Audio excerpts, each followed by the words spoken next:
What constitutes a copy? Plato argued that artists aim to recreate an original faithfully, though details may be altered to provide the same experience from a different perspective. Jean Baudrillard provided a more robust definition. In recreating something, its materials and the process that made it don't factor into its value the way it does the original. Identity is subjected to a similar value system. When similar images encounter one another, the permanence of a fixed identity is put into question. The recreated image is given its value by its association to a set of related copies. It doesn't take long for Orphan Black to establish this as its central metaphor. Upon returning home, Sarah Manning watches her doppelganger walk off a platform before an oncoming train.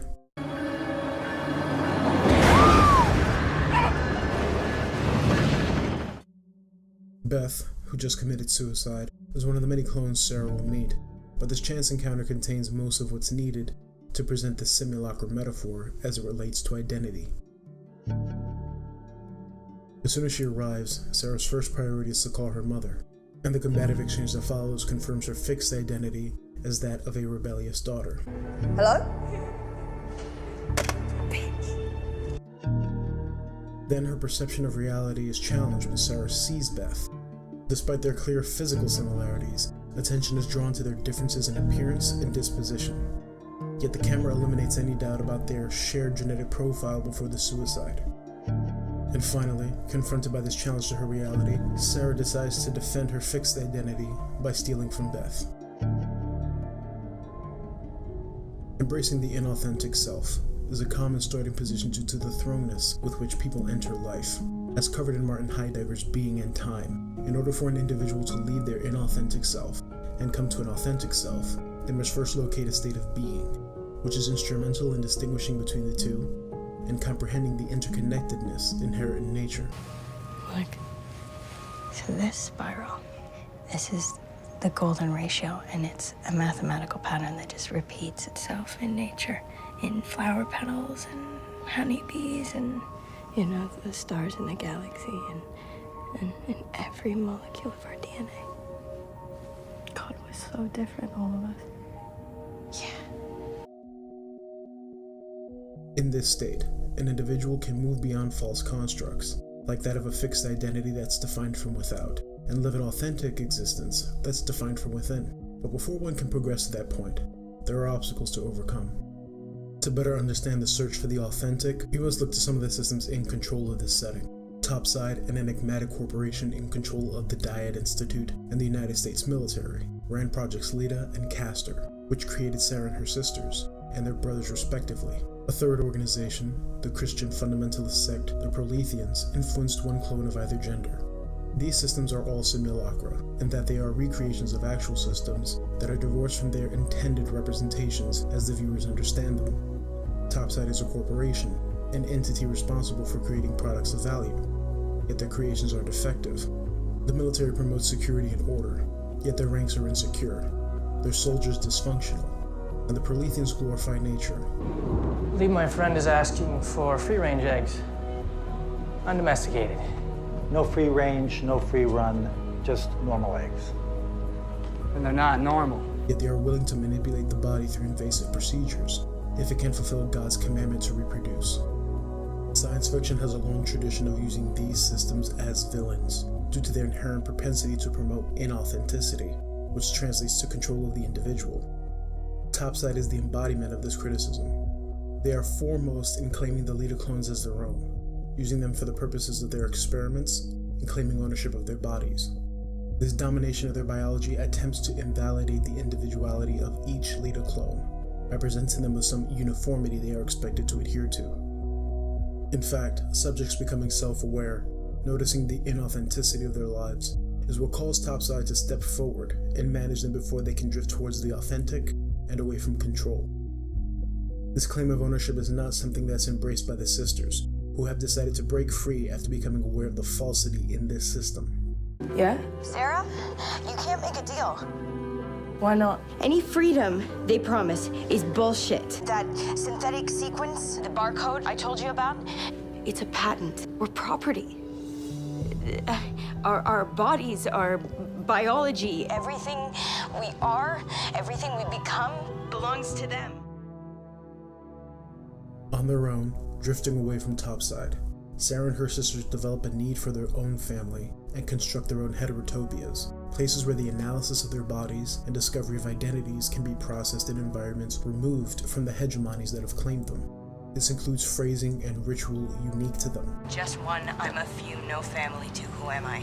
Yeah, sorry, Riddler. Means nothing to me. Metaphorically, this coming together is necessary to shed fixed identities before being able to entertain a multitudinous identity, however ironic the unified components may be. Exemplifying this with women who are genetically identical illustrates that the variety presented in many can be found with one. As with Sarah's theft of Beth's identity, the sisters seamlessly assume the roles of one another, with most around them being unaware. She came to see Kira once in your place, didn't she? Perhaps a more accessible way to view this metaphor is to narrow the focus to the sisters most closely connected, Sarah and Helena. Though biological commonalities are high among all Leda clones, given some exceptions for mental illness and genetic disease, the twins are set apart from their sisters by their unique ability to reproduce. The struggle for authenticity and the angst that comes from that search is best explored through early interactions between the twins. Angst, as defined by Heidegger, is the pure dread that results from attempting to live authentically, coming to terms with the limit of the self to endure that search, and truly comprehending the inevitable end to one's life. Can you feel it? That the clones would choose to gather around Sarah is intentional. She was the only one born outside of systemic influence, given the autonomy to choose her path in life. It's no accident, with systemic control so prevalent in this setting, that Sarah's punk attitude is regularly referenced by those trying to comprehend her.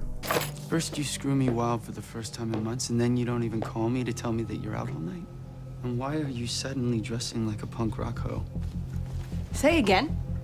Despite falling into her biological family through happenstance, Sarah eventually chooses to take on Beth's role and become investigator and protector to her sisters. That responsibility to the others and her acknowledgement of their natural connection has brought Sarah and her sisters closer to that Heideggerian state of being that is essential in defining the authentic self.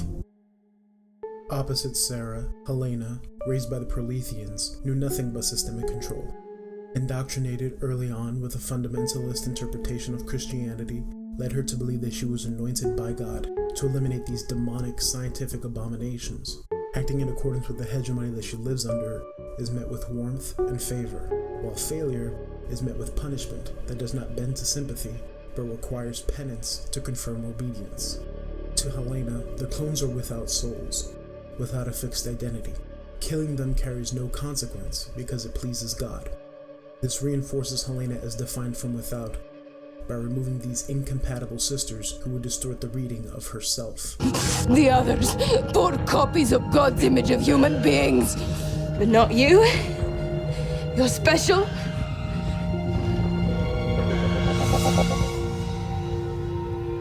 I told you you were the original, didn't I? Split apart by nature and separated by circumstance, the twins offer up the strongest contrast between any two clones. Sarah is the strongest to being defined from within, while Helena, sitting at the other end of this authenticity spectrum, has almost all her knowledge of existence imposed on her from without. Together, the twins comprise a fascinating case study that examines the full effects of both nature and nurture, particularly the lasting effect either element has on defining the self. For Sarah, Helena is an agent of angst. Their existential struggle forces Sarah to face all the fears that accompany living. Helena, making similar observations, determines that her fears originate in nature, which leads her to kill their biological mother. Helena's act of matricide serves only to separate her further from her sister, not only because the murder of their mother engages Sarah, causing her great pain, but because it also reminds her of a prevalent and underlying anxiety now that she anticipates the end to her own life. Despite denying her status as a clone, and thereby rejecting the new value system the sisters apply to their shared existence, Helena still seeks unity with Sarah. But like the existentialist questions that now follow her, Sarah simply cannot accept her sister's inclusion into the family, or as a constant presence in her life. It's simply easier to excise Helena and cast her aside. But Helena, like angst, cannot be avoided. Sarah may attempt to evade the ugly realities of being, deny them, but such methods don't endure. Eventually, angst returns. We were meant to be together. Stay away from me! Please, Sastra. I need your help. Don't send me back.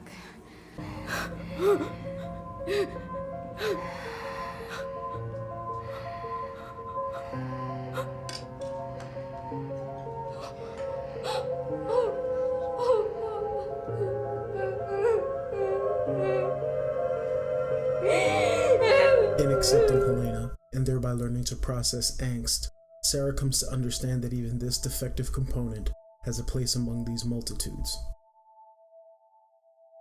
Orphan Black's application of simulacra through clones illustrates that the self is comprised of many sides, however jarring that arrangement may be, and they work in concert to complete an authentic self.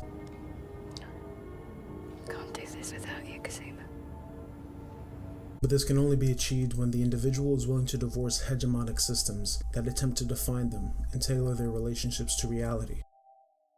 By emphasizing its clones, Orphan Black avoids obvious moralizing on issues of bioethics, while positing philosophically charged questions that make use of its ability for self-examination.